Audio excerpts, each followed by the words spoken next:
de la présomption de la preuve. Parce que si vous êtes dans cette présomption de la preuve, comme vous dites, il faut que celui que vous accusez prouve qu'il n'a rien fait.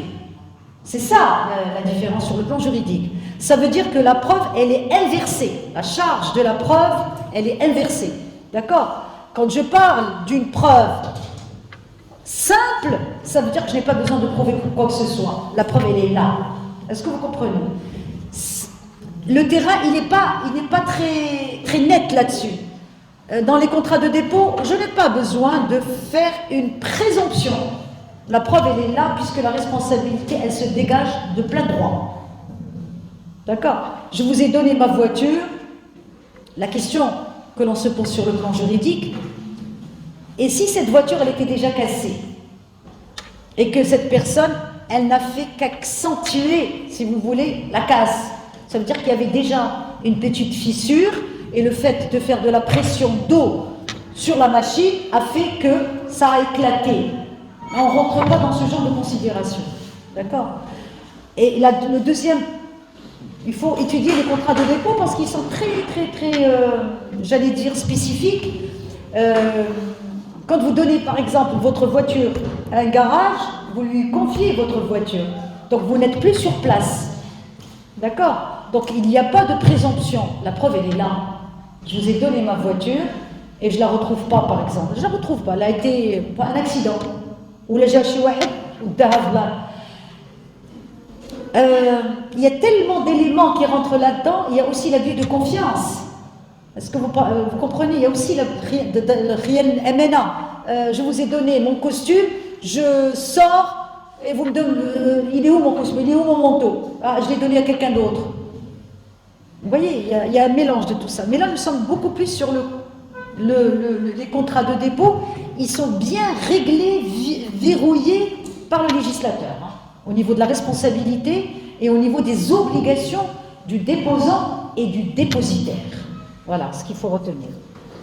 Donc vous mettez ces contrats de stationnement, de dépôt et de baux, si vous voulez, relèvent d'un problème de qualification, problème des qualifications du contrat.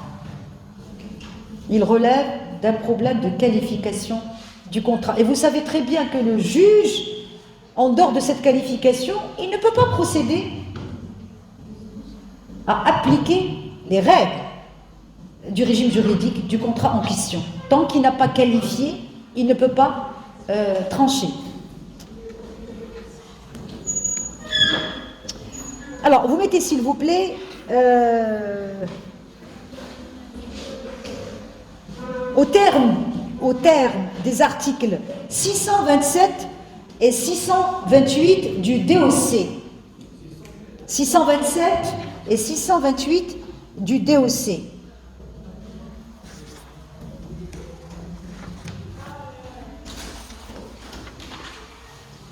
Il existe des éléments qui caractérisent. Il existe des éléments, effectivement, qui caractérisent le bail, à savoir la jouissance. Je ne reprends pas l'article mot par mot. Hein. Je récupère encore une fois que les mots qui nous interpellent sur le plan juridique. Donc, je disais que les articles 627 et 628, il existe des éléments qui caractérisent le contrat de bail, à savoir la jouissance de la chose, on l'a vu déjà, et aussi la détermination d'un prix. La détermination d'un prix.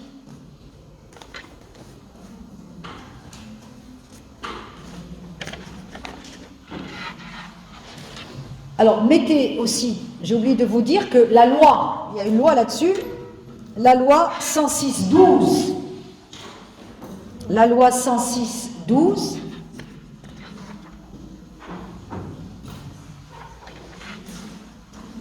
La loi 106-12. En vigueur depuis le 16 mai 2016. En vigueur depuis le 16 mai 2016, elle est relative D'abord, il y a des textes, je suis en train juste de vous donner la partie un peu réglementaire, relative au recouvrement des charges. Le recouvrement des charges dans un contrat de bail. Et qu'est-ce que c'est que les charges dans un contrat de bail, à votre avis? C'est tout ce qui est les frais du syndic. C'est les frais du syndic. Vous savez que dans les immeubles, aujourd'hui, il y a un syndic qui doit être légalement constitué par les propriétaires. Ce syndic, il va gérer, il va faire la gestion quotidienne de l'immeuble sur la copropriété.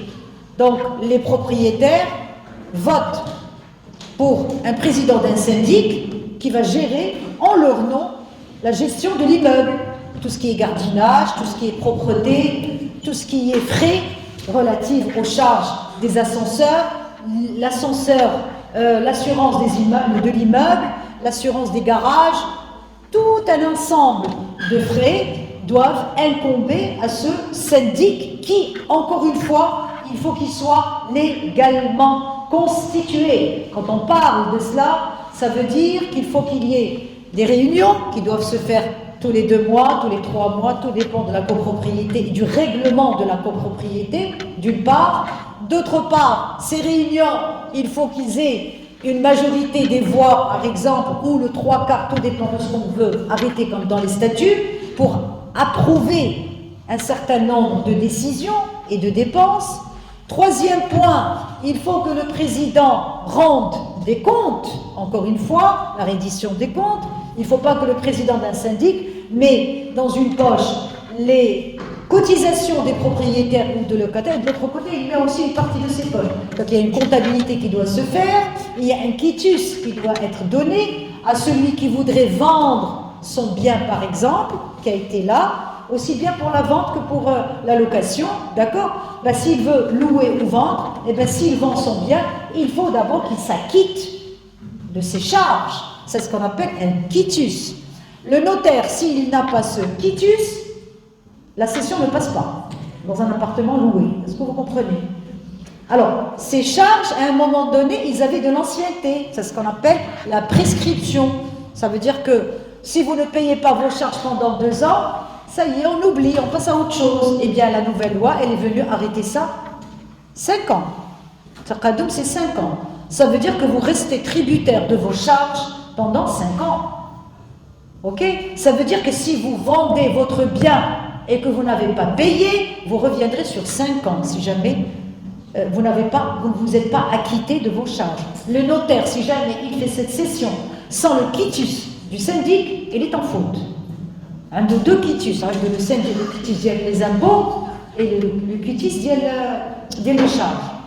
Si ces 2 quitus ne sont pas là, bon, les impôts, on le sait, c'est les impôts, ils vont le suivre. Mais les charges, c'est très important pour qu'un notaire puisse les exiger au moment de la cession d'un bien qui a été auparavant loué. Donc c'est la loi 16 mai 2016. Au niveau des charges, vous mettez de 2 ans jusqu'à 5 ans. Vous avez également la loi 0703, la loi 0703 qui est relative à la révision du montant de loyer, relative à la révision du montant du loyer, aussi bien commercial que civil.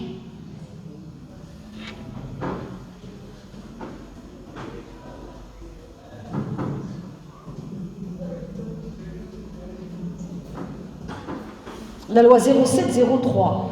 Et vous avez la grande loi, si vous voulez, le terrain de tout ça, c'est la loi 4916. La loi 4916. La loi 4916, elle est relative à tout ce qui est beau. Le bail, c'est les beaux au pluriel. Tout ce qui est beau, avec un X à la fin, tout ce qui est beau d'immeubles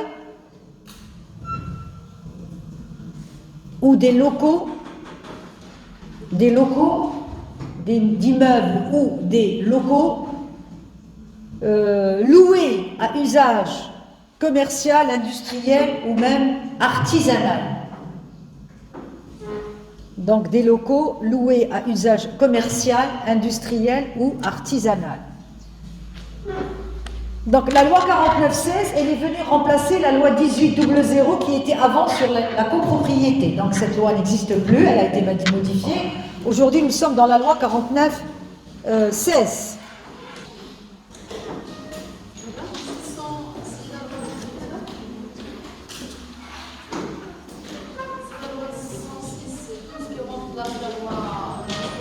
Non, la loi 106-12, elle est en vigueur depuis le 16 mai 2016, elle est uniquement pour les charges. Elle a augmenté de 2 ans à 5 ans. D'accord? Et elle a fait tout, c'est le terrain si vous voulez. Mais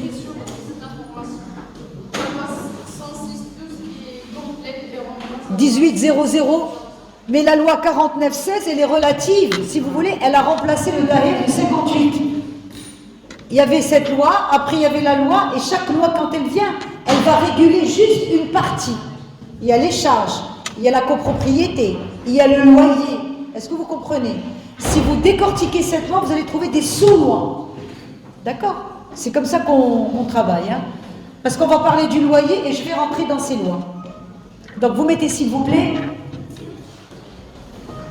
Vous avez mis la loi 0703 qui est relative à la révision du loyer commercial et civil. Alors, on va faire l'exécution du loyer. Maintenant, le loyer, comment il va être exécuté? L'exécution du loyer.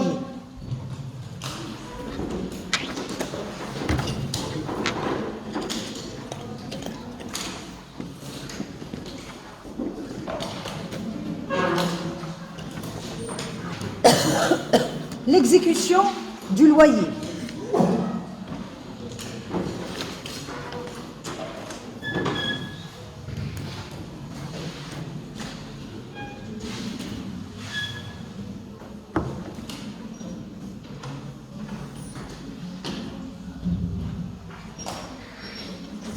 Alors vous mettez s'il vous plaît, comme tout contrat syllagmatique,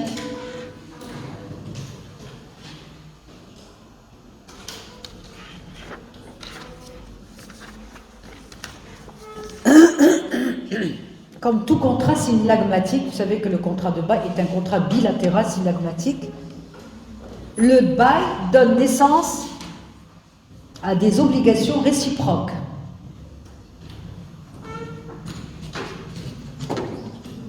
Le bail donne naissance à des obligations réciproques. Des obligations à la charge, donc encore une fois, des deux parties. Donc c'est pour ça qu'on parle des obligations réciproques.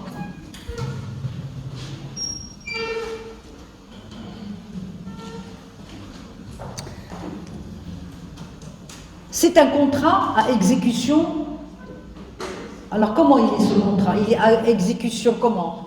Est-ce qu'il est instantané ou successive? Successive, parce qu'il y a une échéance. Donc c'est un contrat à exécution successive.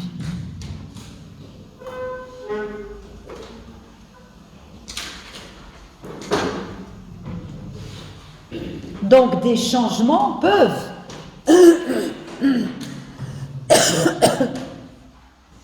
les changements peuvent affecter la personne des contractants.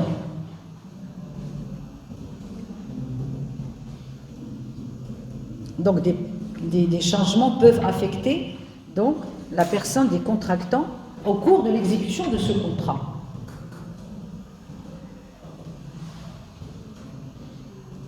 Donc quand on parle de ces changements qui peuvent affecter la personne des contractants au cours du changement du contrat, il peut y avoir des changements au cours de la vie de ce contrat de bail. Par exemple, à votre avis, quel type de changement peut arriver dans un contrat au cours d'une exécution? Indépendamment qu'il soit bail ou pas bail, le décès par exemple. Le changement, le décès, la récupération, une faillite, une vente. Vous voyez ce que je veux dire? Il y a tellement d'éléments qui peuvent affecter l'exécution de ce contrat. L'échéance, le terme du contrat peut affecter. Ben oui, le contrat est arrivé à échéance. Donc on ne voudrait plus renouveler, par exemple, on ne veut plus reconduire. Donc nous allons voir la différence qu'il y a entre ces deux éléments. Et vous mettez le bailleur est tenu. Le bailleur, ça veut dire le propriétaire, est tenu par deux obligations principales. Le bailleur, donc, il est tenu par deux obligations principales. D'abord, l'obligation de quoi? De la délivrance du bien loué. Il faut qu'il donne le bien loué à la disposition de ce monsieur. On est bien d'accord. Si vous faites un contrat de bail et vous gardez le bien chez vous, il y a un problème. Ça veut dire que vous êtes tenu par cette obligation de délivrer le bail, de lui donner les clés, tout simplement. Puisque vous avez fait un contrat de bail, donc vous êtes tenu par une obligation de la délivrance de la chose. C'est comme, on n'est pas loin de la délivrance de la chose au niveau de la cession de la marchandise. Donc l'obligation de la délivrance. Donc il est tenu par l'obligation de la délivrance au locataire.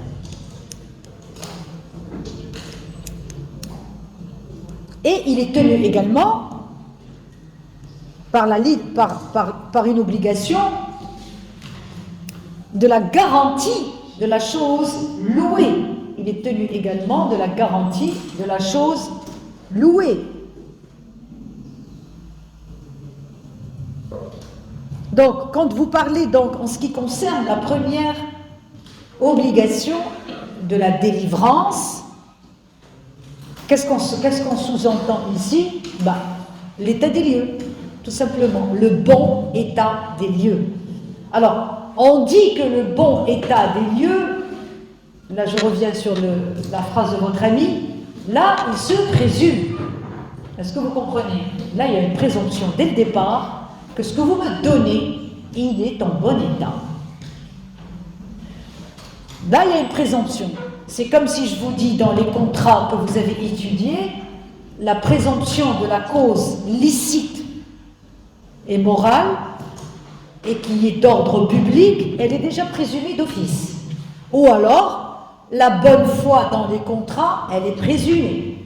Parce que si on fait un contrat, on présume qu'on est tous les deux, qu'on veut tous les deux la même chose, et donc je suis de bonne foi avec vous. Donc la bonne foi se présume, le bon état se présume, d'accord? La cause normale, morale, d'ordre public, elle se présume, d'accord? Donc ça veut dire que si je dois découvrir que le bon état n'est pas bon mais mauvais état, il faut que je le prouve. Voilà, c'est ça. Donc vous mettez s'il vous plaît les dispositions qui sont établies pour la délivrance de la chose, c'est par rapport à l'entrée dans les lieux. Donc les dispositions établies pour la délivrance de la chose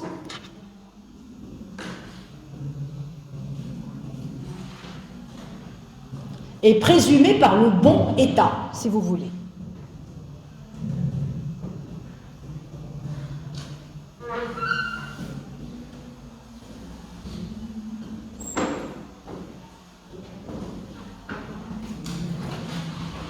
Mais l'article 638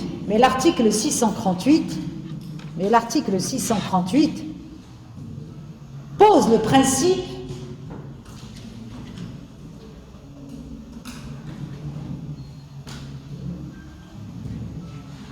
que le bailleur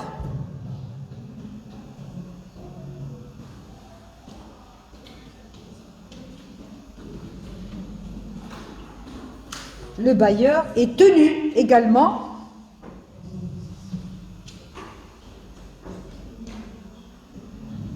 d'entretenir pendant la durée du contrat la chose et ses accessoires. Le bailleur est tenu d'entretenir pendant la durée du contrat la chose et ses accessoires.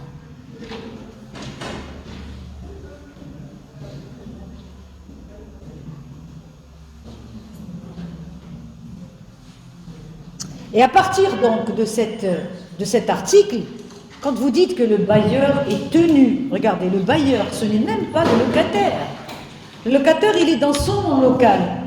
Et pourtant, le bailleur, il est tenu d'entretenir la chose et ses accessoires pendant le contrat. Ça veut dire que là, le législateur, il va faire une distinction entre les choses qui incombent au bailleur qu'il doit payer et entretenir, et les choses que le locataire est tenu également d'entretenir pendant le contrat du bail.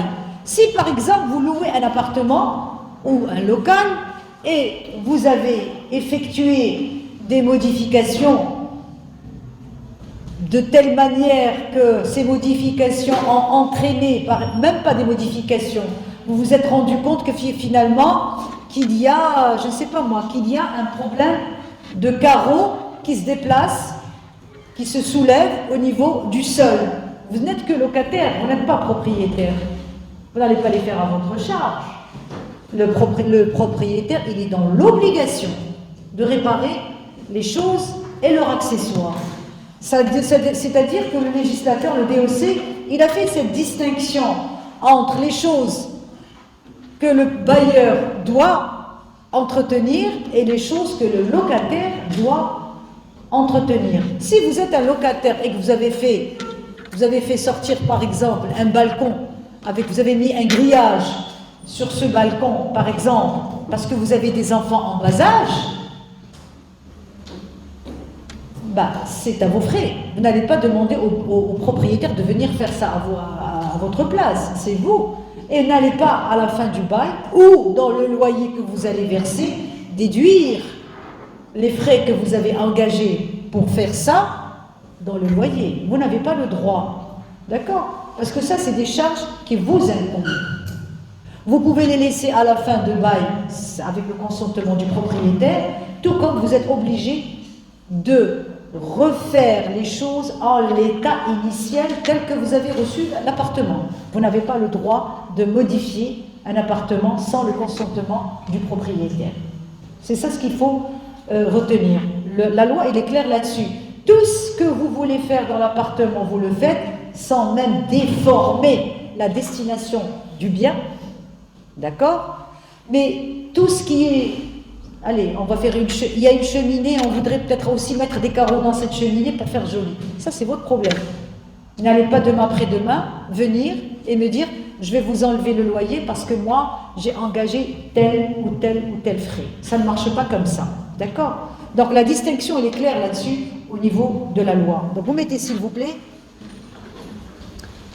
À partir donc de cet article 638, la réparation, à partir de l'article donc 638, à partir de l'article 638, le législateur a fait cette distinction entre la réparation locative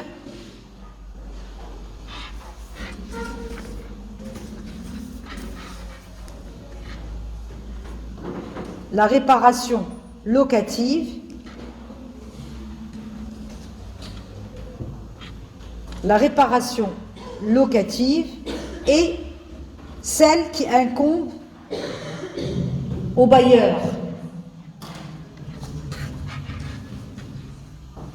En effet,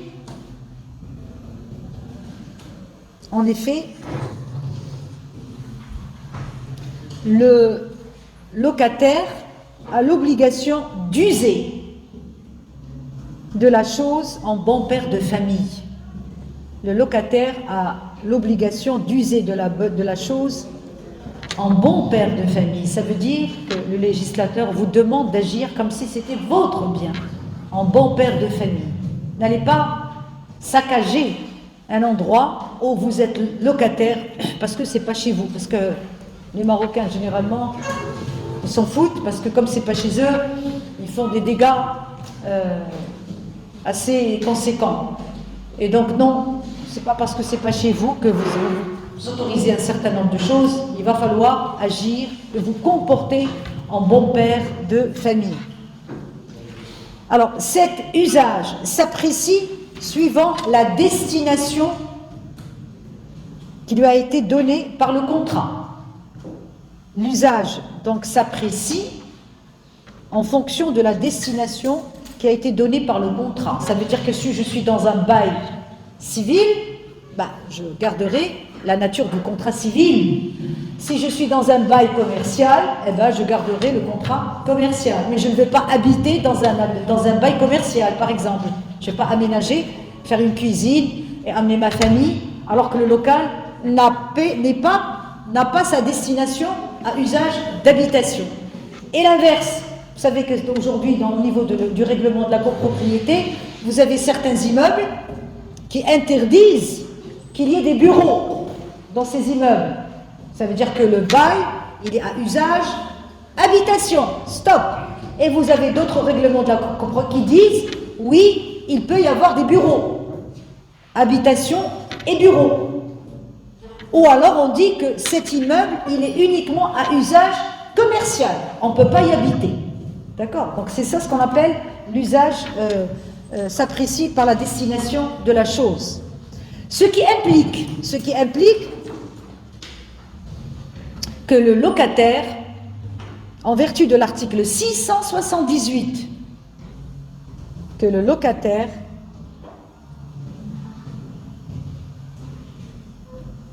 répond de la dégradation ou des dégradations intervenues après son entrée dans les lieux.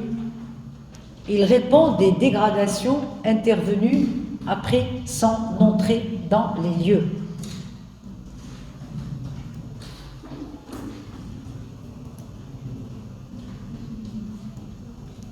En effet,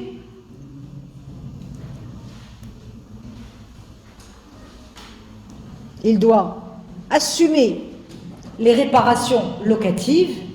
Et oui, s'il a un robinet qui ne marche pas ou il a déclenché une inondation dans sa baignoire, il ne va pas appeler quand même le propriétaire pour le lui arranger. Vous voyez ce que je veux dire? Maintenant, si la fuite, elle est importante et qu'il y a vraiment une fuite dans les murs et qu'il faut casser les murs pour voir un peu les tuyaux, là, si vous voulez, la réparation, elle est lourde. Il n'y a pas de raison qu'il l'assume. Donc, les réparations, il faut faire la distinction entre la nature des réparations. Et là, qu'est-ce qu'on dit? Que tout ce qui est, toute amélioration, toute amélioration, virgule, construction ou plantation, alors toute amélioration, toute construction ou plantation, il y a des gens qui plantent qui font des jardinières dans les balcons, qui mettent des arbres, qui mettent des oliviers, c'est ce qu'on appelle les impenses voluptaires en DOC.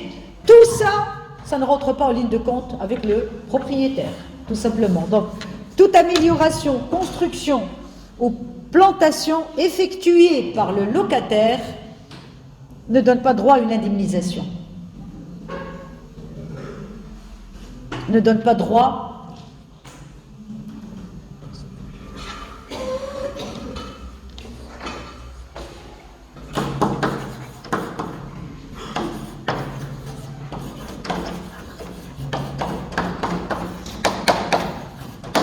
on appelle ça les impenses voluptaires.